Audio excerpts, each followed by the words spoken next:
Salut à tous, on se retrouve pour une petite vidéo explicative entre guillemets du petit fail que j'ai connu vendredi soir avec notre première émission autour des courses. Malheureusement, il y a eu un petit bug au moment de l'enregistrement, à savoir que mon micro c'est un petit peu déconnecté et que du coup ça a fait bugger à peu près tout l'audio du bourreau qui était également tout disposé à être enregistré juste avant cela parce que j'avais fait des tests et tout allait bien. Malheureusement ça s'est très mal passé et du coup il n'y a eu qu'une vidéo avec image et à peu près aucun son. Ce qui fait que malheureusement on a dû avorter la diffusion de la toute première de Radio Ipix. À mon grand regret parce que je considérais que malgré les petits ratés d'une première qui étaient tout à fait normales, il n'y avait aucun souci de contenu entre guillemets. L'émission était bonne de mon point de vue, donc j'étais vraiment très très déçu. Euh, donc du coup, bon, bah on va remettre ça une prochaine fois, très certainement fin de semaine, parce que à mon avis, les personnes qui étaient présentes vendredi soir sont toutes disposées à réitérer l'aventure, parce qu'on avait passé un très très bon moment et qu'il y avait beaucoup de choses à dire. Il y a eu beaucoup de choses pertinentes de dites ce qui à mon avis m'a motivé d'autant plus à continuer l'aventure du coup, parce que les intervenants sont très compétents et apporteront leur touche à l'émission sans aucun problème. On n'aura pas à rougir de Radio Balance par exemple, je peux vous l'assurer. Après voilà, on n'est pas aussi pro qu'eux, mais je pense que niveau connaissance, ça se défend très largement. On a des gens passionnés et qui connaissent leur sujet très très bien, donc je suis pas forcément inquiet pour la suite. Voilà, je voulais vous mettre un petit peu au parfum de ce qui s'est passé vendredi et faire un petit débrief malgré tout et malgré le fait que vous n'ayez pas accès à la vidéo pour vous dire que voilà, la motivation elle est toujours là, il n'y a aucun souci. A priori le son est revenu sur le logiciel EBS que j'ai laissé devant vous pour que vous voyez comment que ça se passe un petit peu de l'autre côté. Voilà.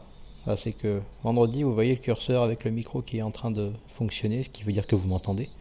En toute logique, ben, vendredi, il n'y avait plus rien, tout simplement. La faute à un petit paramètre qui fait que le micro s'est déconnecté. J'ai eu un problème d'oreille, mes collègues vous le diront aussi. Je n'avais du son que dans l'oreille gauche, ce qui fait que j'ai été obligé d'enlever le câble USB du micro et du casque. Et ce qui fait que ça a totalement déconnecté cette partie-là. Vous voyez là, périphérique audio, haut-parleur et microphone, ce qui fait que du coup c'est tout parti et du coup on n'entendait absolument rien, aussi bien ma voix que le son de mon ordi et de la conversation Skype avec tous les intervenants de l'émission. Voilà, on peut dire que c'est un gros fail hein, malheureusement, c'est un petit peu dommage, mais bon, on va pas s'arrêter à ça. Et là pour vous prouver que tout marche bien, hein, je suis allé prendre une vidéo toute bête, genre celle du Critérium d'hier, là, de Timoko, pour vous montrer que maintenant tout marche très bien. Voilà, on recharge la vidéo avec ce brave Timoko qui a Très une bon mise au départ pour le quatrième. numéro 4 Timoko, le grand favori qui est bien J'entendais la voix de parti. Le Sébastien 3 est Brault au derrière galop. moi, C'est Rocky Winner et Oasismi que je est vais baisser d'ailleurs. remarquablement parti également. En théorie ça marche très très bien. Alors que Jean-Michel Bazir avec Pierre Voilà. Mécrétré n'a pas cherché à sprinter en début de parcours. Si vous entendez, c'est que tout est ok. Avec... Là, je vais couper le son quand même parce que sinon vous n'allez plus m'entendre.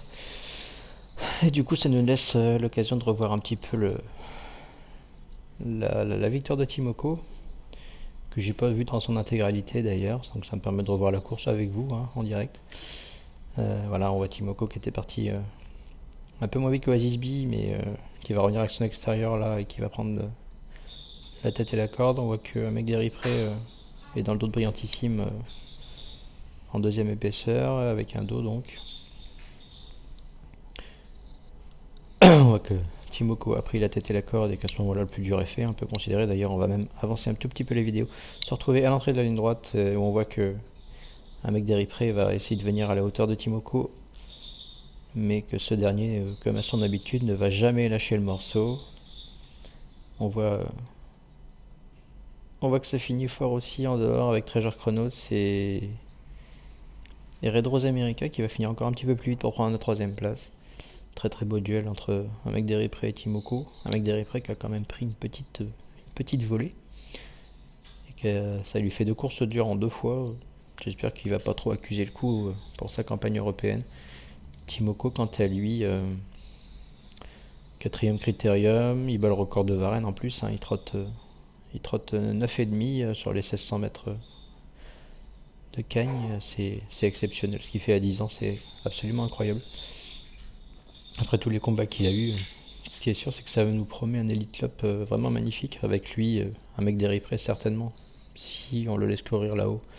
Ce qui n'est pas gagné. Bold Eagle, ce brave Nuncio également. Et voilà, on aura une très très belle lutte, à mon avis. Donc voilà, ça, je vais vous laisser sur ça. On va faire l'upload de la vidéo tout à l'heure. Normalement, tout est ok, je pense que tout a marché. Donc voilà, je vous laisse. Je vous souhaite à tous une bonne après-midi. À bientôt.